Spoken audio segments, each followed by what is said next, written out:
신백중학교 학생 여러분, 오늘은 배드민턴 이론 수업을 하도록 하겠습니다. 먼저 수업에 대한 소개를 하겠습니다. 수업의 목표로는 배드민턴 경기 규칙과 기본 기술을 익히고 경기에 참여하면서 나의 장점을 발견하는 동시에 스포츠맨십이 넘치는 경기를 하는 것입니다.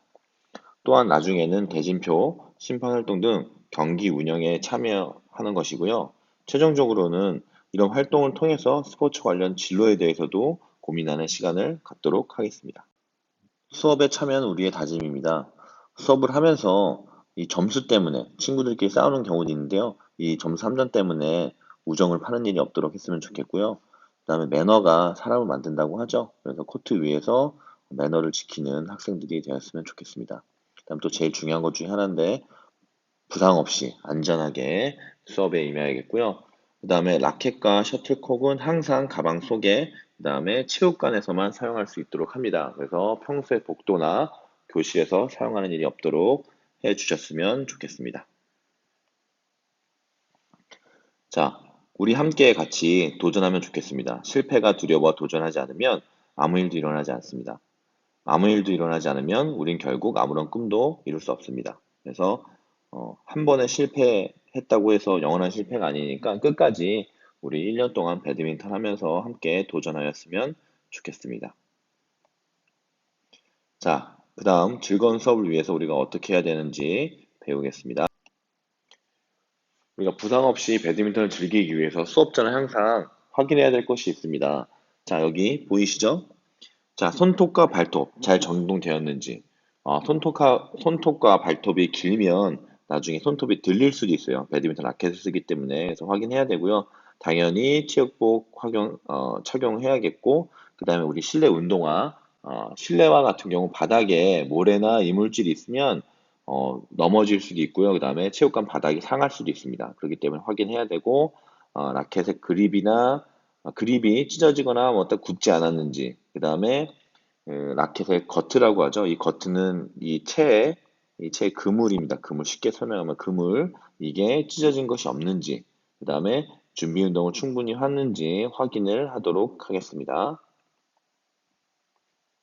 자, 배드민턴을 하다 보면 다칠 수도 있어요. 너무 겁먹을 필요는 없으나 어떤 부상들이 있는지 우리가 알고 넘어가야지만 대비할 수 있기 때문에 한번 알아보도록 하겠습니다. 크게 세 가지가 있는데요. 처음엔 어깨 부상. 우리가 라켓을 쓰기 때문에 이 어깨 부위에 부상이 있을 수 있고요. 이런 경우 과도하게 우리가 라켓을 스윙을 했을 때 준비 운동 안 했을 경우에 가장 쉽게 다칠 수 있고요. 그다음에 팔꿈치 부상. 이것도 우리가 보통 라켓 운동하는 스포츠 종목들은 대부분 어깨랑 팔꿈치 부상들이 많습니다. 운동선수 같은 경우는. 그래서 이것도 자세가 잘못되면 다칠 수 있고요. 그다음에 무릎 같은 경우도 아무래도 배드민턴이 좀 민첩성을 요하는 종목이다 보니까 무릎에 충격이 가할 수 있어요. 그래서 이런 것들은 준비 운동을 안 하면 가장 쉽게 일어날 수 있습니다. 그래서 항상 준비 운동을 하셔야 됩니다. 그 다음에 우리가 준비 운동을 했음에도 불구하고 또 다치는 경우가 있어요. 남 때문에, 상대방 때문에 다칠 수 있는 것들이 있기 때문에 이런 것들을 잘 숙지한 다음에 여러분들도 이런 것들을 잘 지켜줘야 됩니다. 배드민턴 하다 보면 셔틀콕에 맞을 수도 있어요. 셔틀콕에 맞을 수 있는데 보통 눈 같은데 맞으면 큰 부상을 일으킬 수 있기 때문에 안경 쓴 친구나 또는 안경 쓰지 않더라도 이거에 맞으면 다칠 수 있습니다. 그렇기 때문에 우리가 항상 수업할 때는 눈 쪽으로 보내는 일이 없도록 하면 좋겠고요. 그 다음에 하다 보면 우리가 네트를 사이에 두고 하기 때문에 라켓에 맞을 일이 없는데 복식인 경우 또는 여러분들이 코트 바깥에서 스윙 연습한다고 라켓을 휘두를 경우에 라켓에 맞을 수가 있습니다. 그래서 항상 어,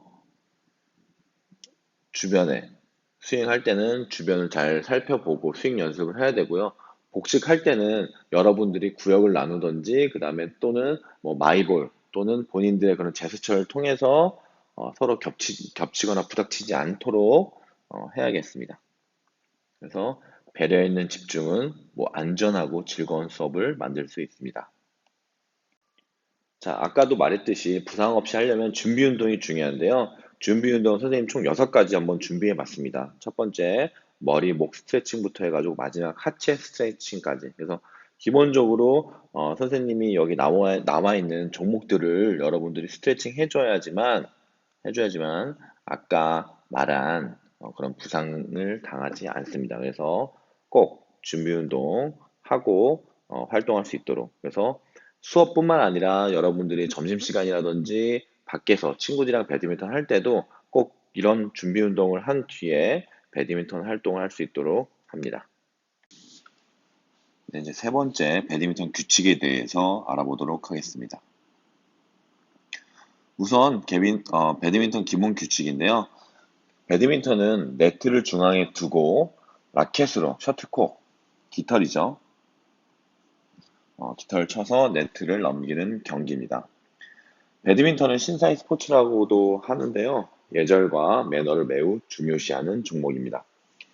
기본적으로 한 게임에 21점 먼저 득점하면 승리하고요. 이것을 3판 중에 2판을 이기면 전체 게임을 이기게 되겠습니다. 종목으로는 여자 단식, 남자 단식, 여자 복식, 남자 복식, 혼합 복식 총 5가지인데요.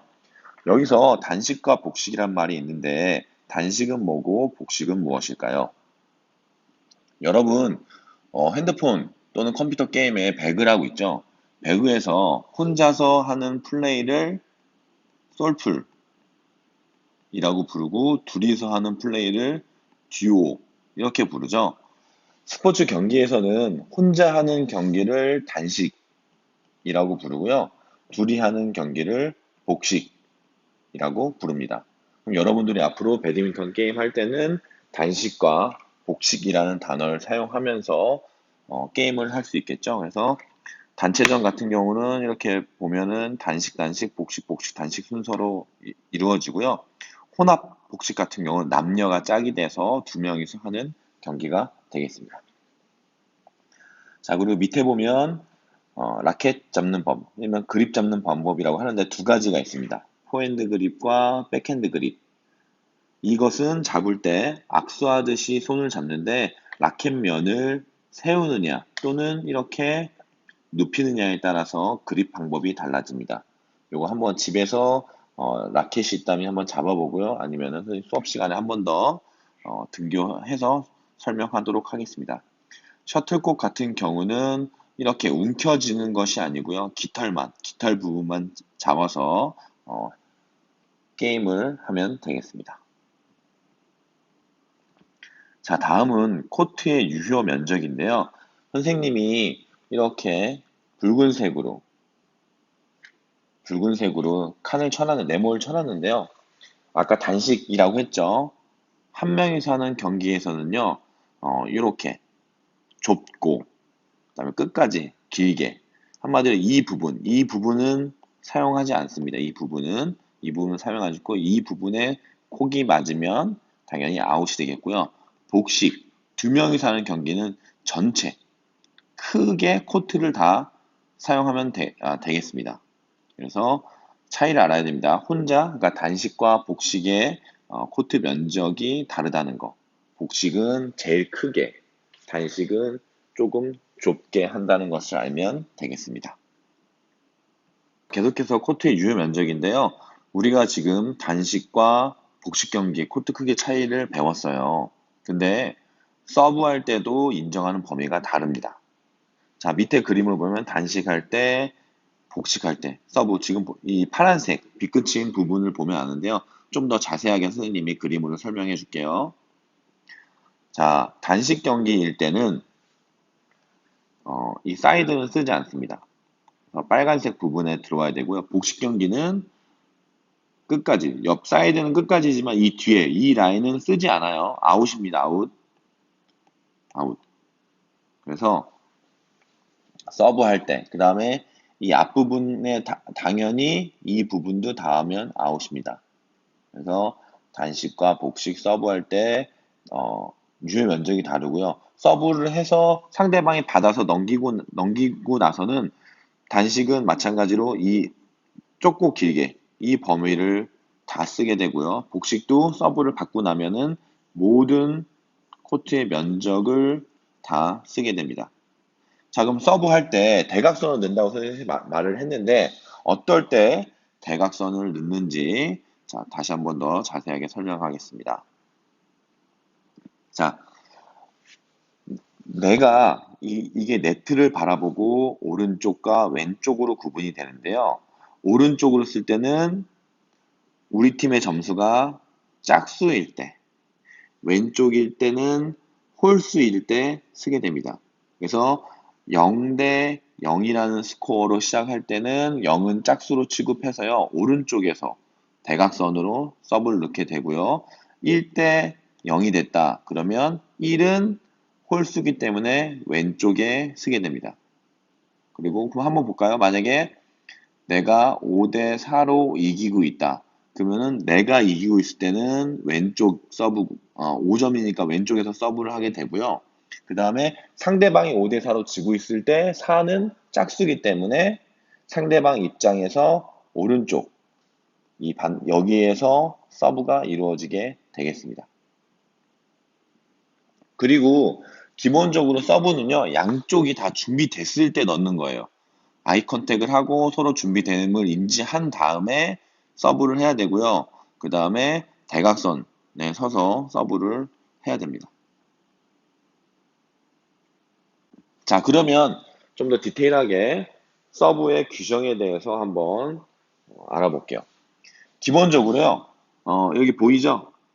이 발이 라인을 밟으면 안 되고요. 그 다음에 움직이지 않은 상태에서 서브를 해야 됩니다. 다리가 왔다 갔다 거린다든지 뭐 스텝을 밟으면서 서브를 하면 안 되고요. 그 다음에 기본적으로 허리 아래에서 라켓 헤드를 위치시킨 다음에 서비스를 하게 되고요. 보통 이제는 지면에서 한 1.15m 정도 위에서 실시한다라고 생각이 되면 돼요. 그래서 보통은 그냥 허리 높이 밑에서 서브를 한다고 생각하시면 되겠습니다. 자, 다음은 반칙 상황. 우리가 배드민턴 이제 경기를 하다 보면 여러 가지 반칙 상황이 있는데요. 이 반칙 상황을 잘 배워서 지켜야 되고 이렇게 반칙을 하지 않아야지만 즐거운 게임을 할 수 있습니다. 자, 첫 번째는요. 인터페어라고 해서 상대방 플레이를 방해하는 일이에요. 그 다음에 상대방이 막 치려고 하는데 그 네트 건너편에서 막 소리를 지른다든지 일부러 라켓을 들어서 때리는 척, 좀 위협하는 척을 한다든지 그래서 이런 것은 비매너 플레이가 되겠습니다. 그 다음에 터치 더 보디 그래서 셔틀콕이 경기자의 몸이나 복장에 닿는 것을 말합니다. 이것은 이제 반칙이 되는 거고요. 그 다음에 네터치 그래서 내가 라켓으로 네트를 건들거나 또는 몸으로 건들거나 또는 셔틀콕이 이렇게 날아오고 있는데 이 네트를 넘기도 전에 치는 경우는 반칙입니다. 그러니까 상대방이 득점하게 되겠죠. 내가 그런 이런 반칙을 한다면 그 다음에 홀딩 셔틀콕을 치지 않고 라켓 위에 올려두는 경우는 당연히 홀딩으로 반칙이 되겠습니다. 자, 그 다음에 더블 터치. 이거는 이제 복식일 경우에 이제 나오는 상황인데요. 복식일 경우에 두 번의 동작으로 두 명 선수가 모두 셔틀콕 쳤을 때 한 명이 쳐서 넘기고 또 오면 둘 중에 아무나 또 쳐서 번갈아 가면서 쳐야 되는데 이렇게 두 명이 모두 치면 반칙이 되겠고요. 그 다음에 단식일 때도 내가 두 번 이상 치면 안 됩니다. 한 번 쳤을 때 무조건 네트에 넘어가야 되는 거예요. 내가 쳤는데 네트 안 넘었다고 해서 또 달려가서 또 쳐서 넘기게 되면 파울이 되겠습니다. 자, 이렇게 우리 배드민턴의 뭐 규정, 규칙, 그 다음에 서브하는 방법, 그리고 반칙 상황 6가지에 대해서 배워봤습니다.